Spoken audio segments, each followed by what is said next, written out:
que Christiane fasse une petite intervention. Maintenant, c'est un petit peu jour et puis il y a quelque chose à lire, alors après on n'y voit pas trop clair. Alors. Voilà, donc hier, ils m'ont prévenu hier soir. Ils sont sympas. Donc j'ai préparé quelque chose ce matin et je pense que, voilà, là je vous le dis.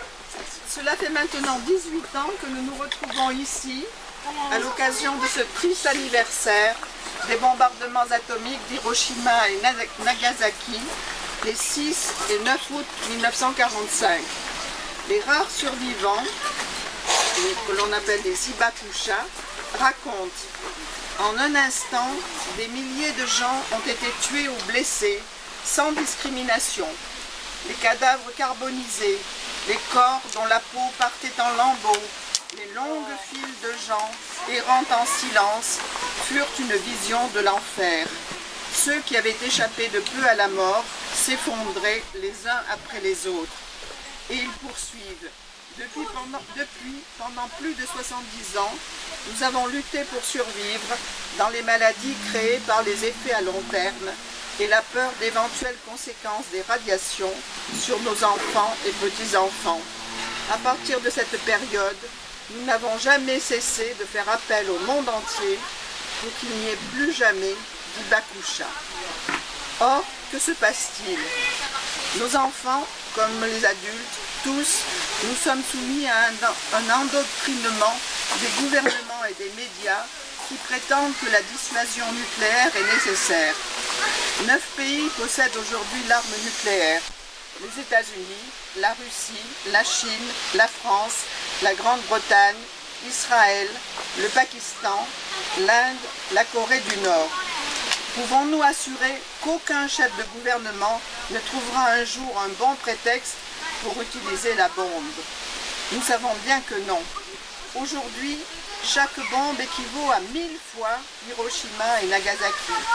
Aucun scientifique ne s'aventure à décrire les effets d'une explosion.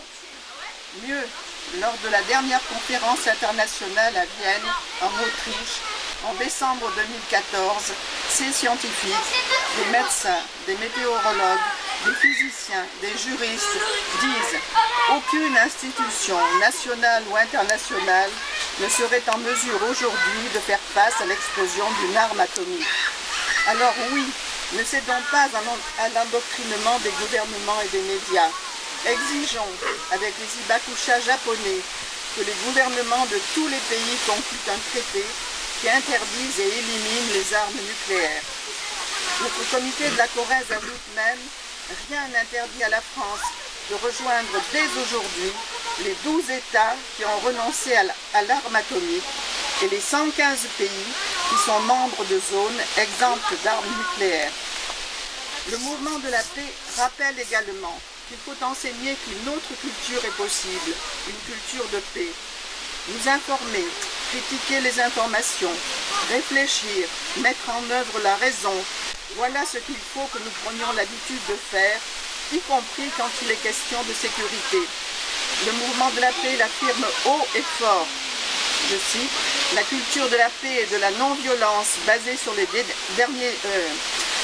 la culture de la paix et de la non-violence, basée sur la réalisation de tous les droits humains, est la seule solution pour accroître notre sécurité. D'ailleurs, les derniers attentats prouvent que l'argument « la bombe atomique est nécessaire » est un mensonge pur et simple, et par conséquent, l'argent public qui lui est consacré l'est en pure perte. Le 28 janvier dernier, le mouvement de la paix revenait dans un communiqué sur la nécessité d'investissements civils et de contrôle des productions et ventes d'armes. Nous écrivions « Pour la paix, la France a besoin d'une industrie fabriquant des produits utiles pour satisfaire les besoins de l'humanité, d'autant que les investissements civils produisent plus d'emplois que les investissements militaires. La France a besoin d'une politique de reconquête industrielle pour répondre aux multiples besoins humains et environnementaux qui se font jour, en France et dans le monde, tout en replaçant les productions d'armes dans un pôle public contrôlé par le Parlement, de manière à exclure toute participation de la France au commerce des armes. La sécurité du pays ne peut pas être basée sur des rapports de force militaires. La sécurité de notre pays et du monde doit être basée sur l'intervention des peuples, de leurs organisations représentatives, syndicales et associatives, avec des politiques économiques et sociales axées sur les besoins humains. Ainsi, grâce à une répartition équitable des ressources et des richesses, des coopérations économiques, les coopérations économiques, sociales et culturelles peuvent être mises en œuvre. Ces coopérations favoriseraient le développement, la création d'emplois, ainsi que la solidarité et la compréhension entre les peuples, et donc la paix. Et le communiqué du 28 janvier se termine par le constat suivant. C'est ce choix, la répartition des richesses et des coopérations, qu'affirment dans une déclaration les 33 États membres du CELAC, c'est-à-dire la coordination des États latino-américains et des Caraïbes. Pourquoi pas la France terminer notre communiqué? Voilà en tout cas quelques éléments de réflexion que je voulais vous apporter, à méditer, quelques idées à faire progresser à contre-courant. C'est faire confiance à la vie qui peut se mesurer avec l'impossible, écrivait l'écrivain roumain de langue française, Panayotis Strati. Voilà. Et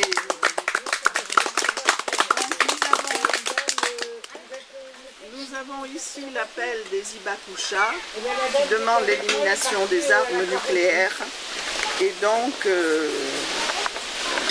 je relis, j'en ai cité de leurs extraits. On va faire circuler pour mettre la signature.